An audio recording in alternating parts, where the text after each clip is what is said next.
ఈ రోజు ఇంకొక చరిత్ర కూడా ఈ రోజు జగజీవన్ రామ్ గారి యొక్క జయంతి. నేను గర్వపడుతున్న ఈ గ్రామానికి రావడం, ఈ గ్రామంలో నేను వచ్చి కార్యక్రమం చేయడం నా అదృష్టంగా నేను భావిస్తున్నా. అదే సమయంలో మీరు ఒకసారి చూస్తే 30 సంవత్సరాల కంటే ముందు ఆ రోజు ఎస్సీస్ లో చాలా సమస్యలు ఉండేటివి.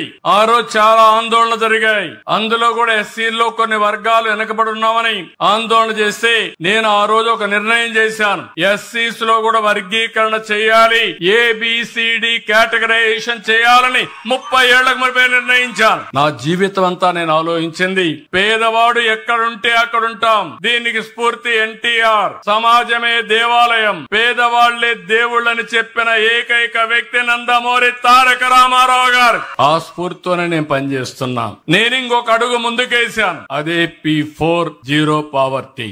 అలాంటి కార్యక్రమానికి సోషల్ జస్టిస్ కూడా. ఈ విషయం మీరు గుర్తుపెట్టుకోవాలి. సామాజిక న్యాయం ఆ 30 సంవత్సరాల కంటే ముందు చేస్తే తర్వాత అది అటు తిరిగి ఇటు తిరిగి సుప్రీం కోర్టు పోతే కొట్టేసేట్టుగా సరిగా ఆర్గ్యూ చేయకపోతే సుప్రీం కోర్టులో కొట్టేశారు. కానీ ఎప్పుడు కూడా నిజం అనేది నిప్పు లాంటిది.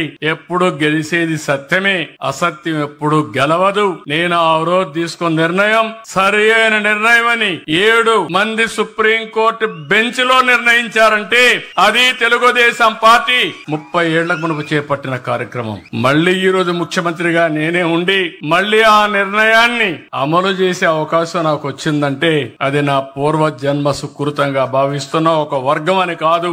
ఎస్సీల్లో గాని, బీసీల్లో గాని, ఎస్టీల్లో గాని, అగ్రవర్ణాల్లో గాని పేదరిక నిర్మూలన అన్ని విధాలుగా ఆర్థిక, రాజకీయ, సామాజిక ఎక్కడికక్కడ సోషల్ రీఇంజనీరింగ్ చేసి ముందుకు పోతామని చెప్పి కూడా నేను మీకు తెలియజేస్తున్నా.